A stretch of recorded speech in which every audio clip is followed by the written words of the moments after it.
कहानी की शुरुआत होती है 1869 के लुइसियाना शहर में, जहां मॉर्टन नाम का एक आदमी तेजी से जंगल के बीचों बीच दौड़ रहा था। उसकी गर्दन पर लोहे का बड़ा सा कॉलर बंधा हुआ था। इस कॉलर की वजह से उसके पीछे एक तेज धार ब्लेड लगा हुआ था जो उसके रास्ते में आने वाली हर चीज को काट रहा था। मॉर्टन बार बार जाइंट स्पाइडर और प्रेसिडेंट की खबर करने के बारे में कुछ ना कुछ बोल रहा था, लेकिन कुछ ही पलों में ब्लेड उस तक पहुंच गया और उसका सर धड़ से अलग हो गया। थोड़ी देर बाद जनरल मैकग्राथ वहां आया और उसकी लाश देखकर हंसते हुए उसकी मौत का मजाक उड़ाने लगा। वहां से थोड़ी ही दूर कैप्टन जेम्स नाम का एक आदमी एक पानी के टैंक में एक खूबसूरत लड़की के साथ समय बिता रहा था। तभी अचानक उसे बाहर से शोर सुनाई दिया तो वो रुक गया। उसने लकड़ी के छेद से झांक कर देखा कि मैकग्राथ के आदमी शहर में लोहे का कॉलर लेकर आ गए थे। उसके साथ जो लड़की थी उसने कहा कि अभी काम पर ध्यान मत दो, पर अचानक ही कुछ घोड़े डर गए और सीधा पानी के टैंक वाले टावर से जा टकराए,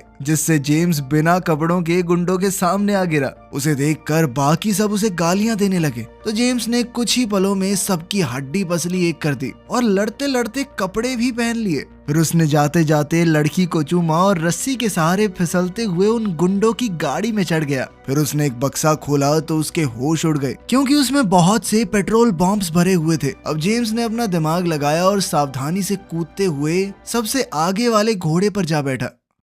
वहीं शहर में दूसरी ओर हम मार्शल गॉर्डन को देखते हैं, जो एक महफिल में लड़की बन के मैकग्राथ के करीब आने की कोशिश कर रहा था। लेकिन जब किसी दूसरे आदमी ने उसे छूने की कोशिश की तो उसने अपनी ड्रेस में छुपे हुए एक डिवाइस से उसे जोरदार मुक्का दे मारा। आखिरकार मैकग्राथ ने सबके बीच उसे चुन ही लिया। पर तभी एक दूसरा आदमी जो उसका दीवाना हो गया था, उसने मैकग्राथ से गॉर्डन को छीनने की कोशिश की तो मैकग्राथ ने उसे सीधा गोली मार दी। वहीं दूसरी ओर घोड़े भागते हुए एक पहाड़ी के नीचे गिरने ही वाले थे कि तभी जेम्स ने उन्हें ऐन वक्त पर रोक दिया। उसने दूर से बिल्डिंग में मैकग्राथ को देखा तो वो जल्दी से बिल्डिंग पर चढ़ने लगा। उधर गॉर्डन ने मैकग्राथ को हिप्नोटाइज करके उस पर काबू कर लिया था। उसने मैकग्राथ से पूछा कि तुमने किसके कहने पर एस्कोबार नाम के उस साइंटिस्ट को अगवा किया, पर तभी अचानक उसके डिवाइस ने काम करना बंद कर दिया तो गॉर्डन ने अपना चाकू निकाल लिया। उसी पल जेम्स खिड़की तोड़कर अंदर घुस गया और मैकग्राथ पर हमला बोल दिया। जेम्स मैकग्राथ पर गोली चलाने ही वाला था कि तभी गॉर्डन ने उसे रोककर कहा कि अभी हमें इसकी जरूरत है।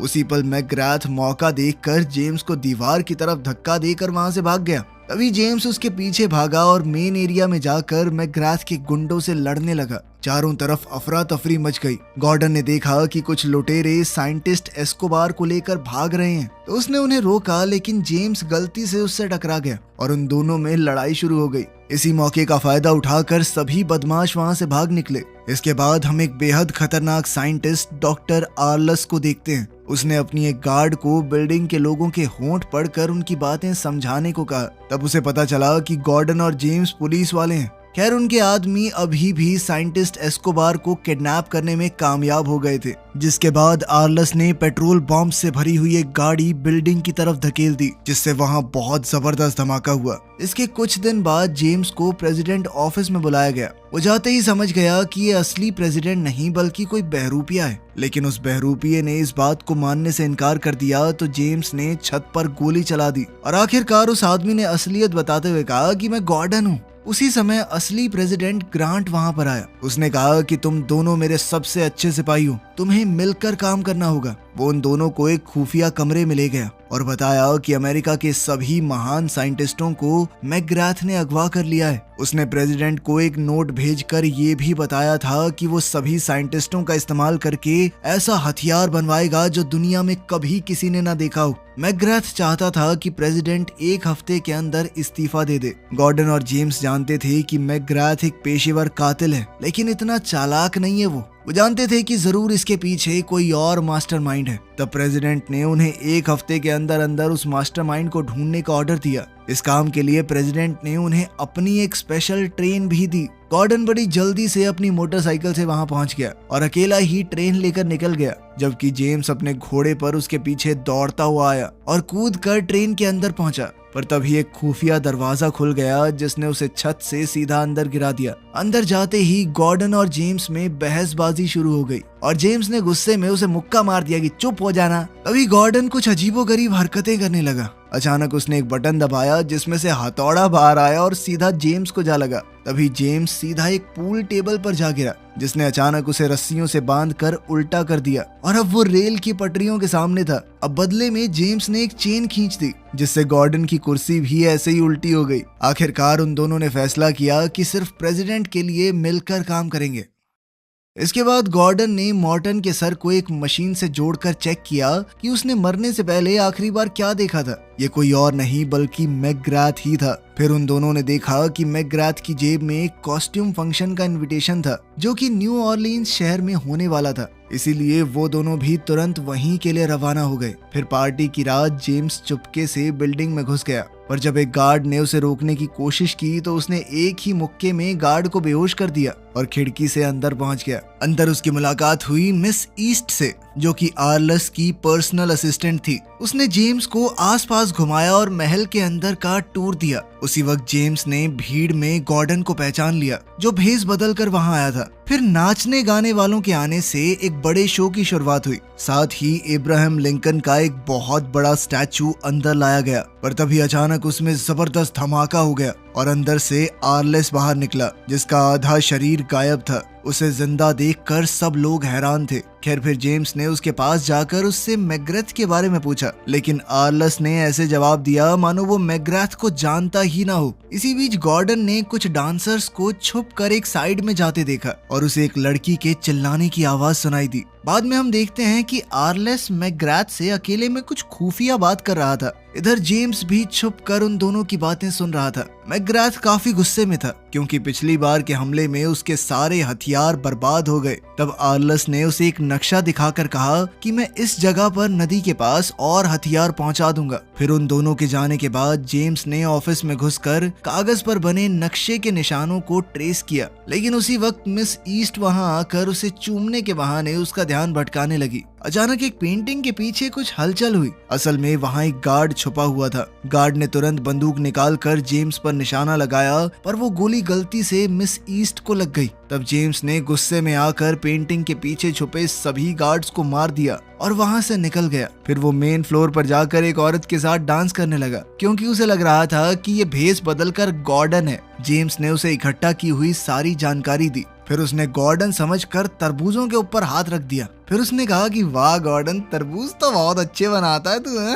लेकिन तभी उस औरत ने उसे जोरदार थप्पड़ दे मारा। उसी समय गॉर्डन भीड़ में से बाहर आया और चिल्लाने लगा कि कितना गंदा आदमी है ये, फांसी की सजा होनी चाहिए इसे। अब वहां खड़े लोग जेम्स को पकड़कर बाहर ले गए। उधर गॉर्डन ने उस कमरे का ताला तोड़ डाला जहां से उसे चिल्लाने की आवाज आई थी। उसने देखा कि ये तो कुछ अलग ही तरह का कमरा है जहां पर एक पिंजरे में रीटा नाम की लड़की कैद थी। तब गॉर्डन ने अपने स्पेशल डिवाइस से ताला तोड़कर उसे रिहा कर दिया। वहीं बाहर जेम्स गुस्साई भीड़ को किसी तरह से रोकने की कोशिश कर रहा था, उलझुल बातें बोल के। साथ ही उसने उस औरत से कहा कि मैं मजाक नहीं कर रहा था, मैं अपनाऊंगा इसे, मुझसे शादी करोगी। तभी गॉर्डन और रीटा एक बग्गी में उसे बचाने आ पहुंचे। उन्हें देखकर जेम्स ने भी प्लेटफॉर्म से छलांग लगाई और सीधा उसी बग्गी में पहुंच गया।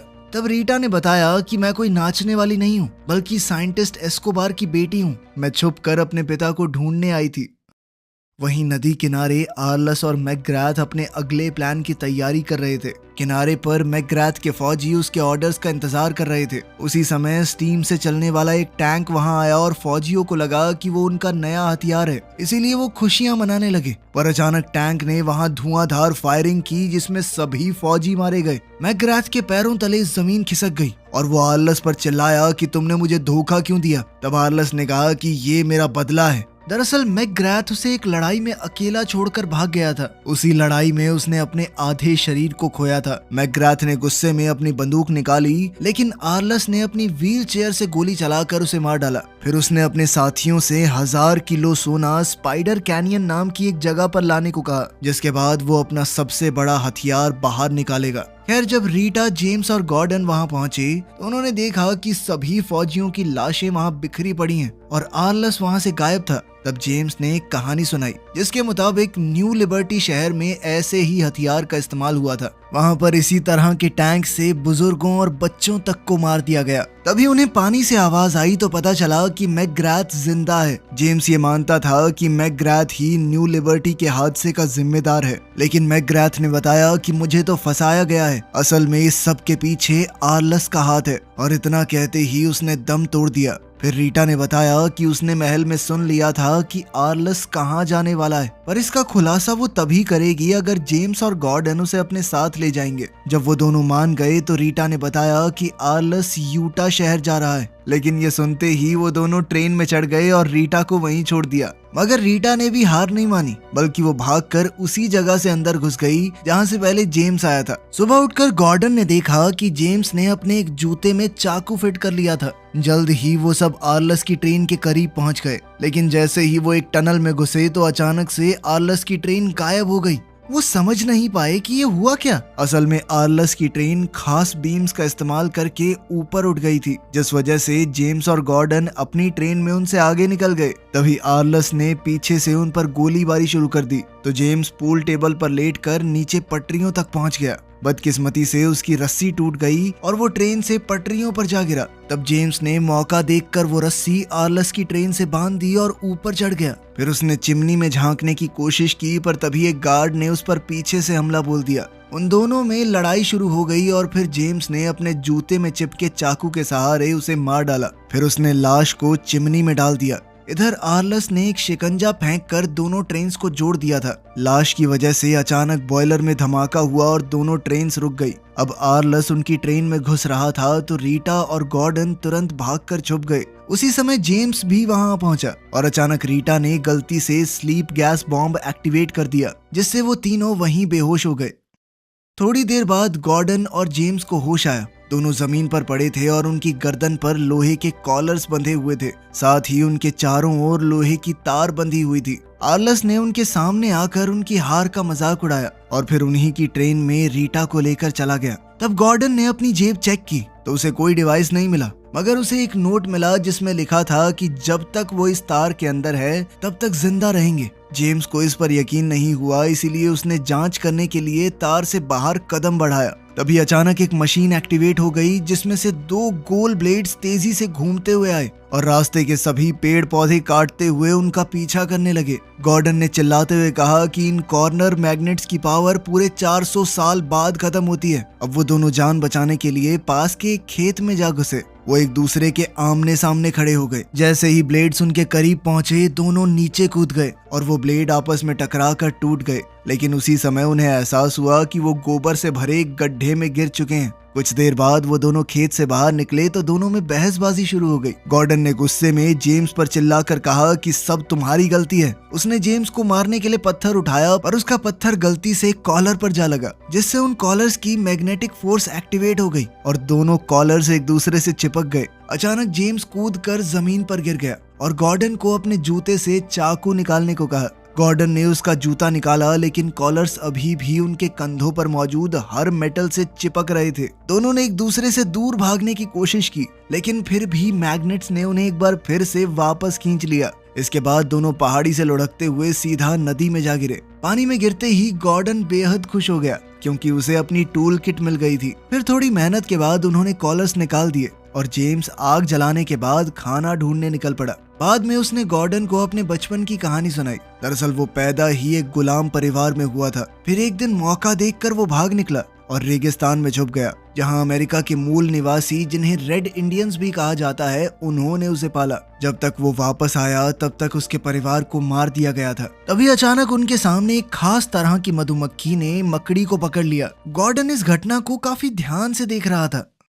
फिर अगली सुबह दोनों रेगिस्तान से चल पड़े और अचानक गॉर्डन के हाथ का कॉलर अपने आप उसे आगे खींचने लगा। पता चला कि ये तो आर्लस की खुफिया रेल पटरी थी। अब वो इसके जरिए आर्लस का पीछा कर सकते हैं। आखिरकार वो स्पाइडर कैनियन नाम की जगह पर पहुंचे जहां उनकी ट्रेन भी मौजूद थी। उन्होंने देखा कि आर्लस ने यहां अपना एक शहर बसा लिया था। उसका सबसे बड़ा हथियार था एक बहुत भारी भरकम स्पाइडर, जो अपने रास्ते में आने वाली हर चीज को चकनाचूर कर सकता था। खैर अब दोनों अपनी ट्रेन में पहुंचे और जेम्स ने साफ कपड़े और हथियार निकाले। तभी गॉर्डन को वो मक्खी वाली बात याद आई और उसने कहा कि उसे भी आर्लस को रोकने के लिए डाविंची की फ्लाइंग मशीन जैसा कुछ बनाना चाहिए, मगर जेम्स ने कहा कि हमारे पास इतना टाइम नहीं है। वहीं दूसरी ओर हम देखते हैं कि प्रेसिडेंट ग्रांट एक इनॉग्रेशन सेरेमनी में था, जहां अचानक से जमीन थोड़ी थोड़ी हिलने लगी। अचानक वो बड़ा सा स्पाइडर सबके सामने आ गया, जिसे देखते ही सब लोग घबरा कर भागने लगे और तभी आर्लस ने एक ट्रेन में धमाका कर दिया। उसी समय हम देखते हैं कि गॉर्डन प्रेसिडेंट का भेष बनाकर स्टेज पर आ गया था,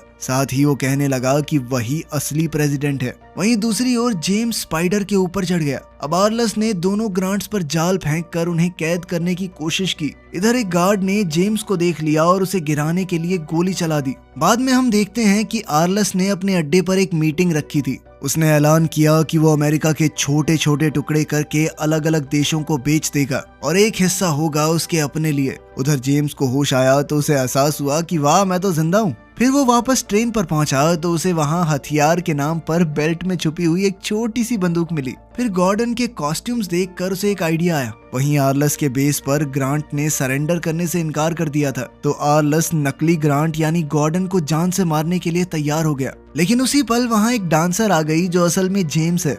उसने अपनी अदाओं से आर्लस को लुभाया और फिर चुपके से उसकी कुर्सी से चाबियां चुरा कर गॉर्डन को दे दी। गॉर्डन ने जल्द ही खुद को रिहा कर लिया, लेकिन तभी जेम्स ने गलती से अपनी ब्रा में छुपे हुए फ्लेम थ्रोअर्स को एक्टिवेट कर दिया और वहां आग निकलने लगी। आर्लस ने तुरंत अपने आदमियों को गोली चलाने के ऑर्डर्स दिए, मगर जेम्स ने आग से उन्हें जला डाला। कॉपीराइट का चक्कर ना होता मैं गाना लगा देता, बीड़ी जलैले जिगर से पिया, जिगर में बड़ी आग है डंग डंग। खैर, अब आर्लस और उसके गार्ड्स ग्रांट को घसीटकर स्पाइडर के अंदर चले गए। जब और फौजी जेम्स की ओर बढ़ रहे थे तो उसने एक बॉम्ब फेंक कर वहां जबरदस्त धमाका कर दिया। उधर रीटा सभी साइंटिस्ट्स को रिहा करके अपने साथ एक सुरक्षित जगह पर ले आई थी। अब जेम्स को कुछ समझ नहीं आ रहा था, इसीलिए उसने गॉर्डन से कहा कि जल्दी से वो फ्लाइंग मशीन बनाओ। कुछ ही देर में गॉर्डन ने वो फ्लाइंग मशीन बना दी। जाने से पहले कंडक्टर ने उन्हें कुछ बम दिए और कहा कि वो एक पुलिस वाला है जिसे प्रेसिडेंट ने उन पर नजर रखने के लिए भेजा था।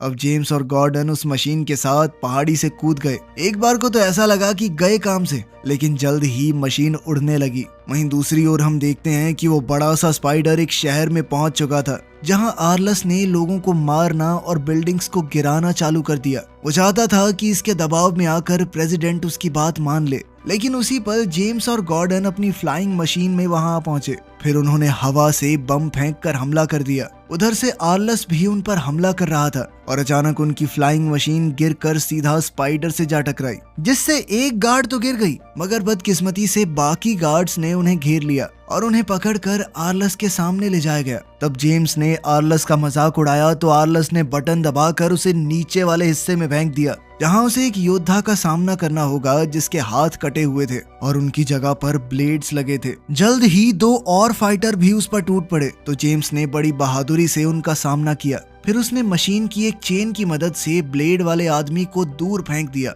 उसने दूसरे आदमी को इंजन में फेंका और अब बारी थी तीसरे आदमी की, जिसके मुंह पे उसने फावड़ा दे मारा। उसी समय एक ऐसा आदमी वहां आया जिसकी चमड़ी लोहे की थी। जेम्स चाहे उस आदमी पर कितने भी वार क्यों ना कर ले, पर उस पर कोई असर ही नहीं हुआ। अब जेम्स का दुश्मन उसे स्पाइडर से नीचे फेंकने ही वाला था, मगर अचानक न जाने कैसे उसकी चिप्स में बिजली का झटका लगा और जेम्स की जगह वो खुद ही नीचे गिर गया। इसके बाद जेम्स ने आर्लस को धक्का दिया तो आर्लस अपनी चेन से बाहर निकलकर मैकेनिकल टांगों पर खड़ा हो गया। अब जेम्स ने उसे मुक्का मारकर घुमा दिया तो आर्लस ने भी उसे पीटा। फिर वो उसके हाथों पर पैर रखकर उसकी छाती पर लगातार वार करने लगा। उसी समय गॉर्डन ने अपनी शर्ट में छुपी हुई छोटी गन निकाली और फटाक से गोली चला दी, मगर उसका निशाना चूक गया तो आर्लस उस पर हंसने लगा। लेकिन तभी उसे एहसास हुआ कि गोली उसकी मैकेनिकल टांग में लग गई थी और अब वो चल नहीं पा रहा। इसके बाद गॉर्डन और जेम्स ने मिलकर सभी गुंडों को हरा दिया और सबको एक एक करके स्पाइडर से नीचे गिराते गए।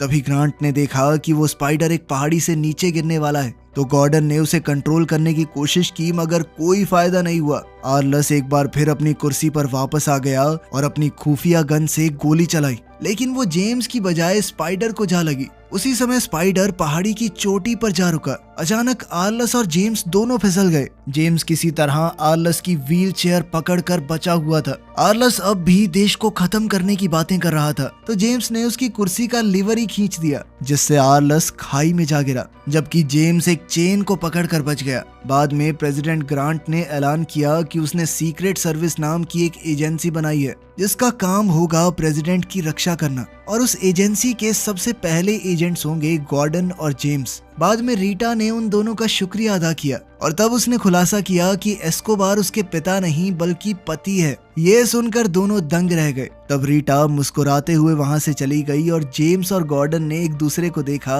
और स्पाइडर पर चढ़कर सनसेट की ओर निकल गए। वीडियो पसंद आई तो लाइक कर देना, चैनल को सब्सक्राइब कर लेना। मिलते हैं अगली वीडियो में।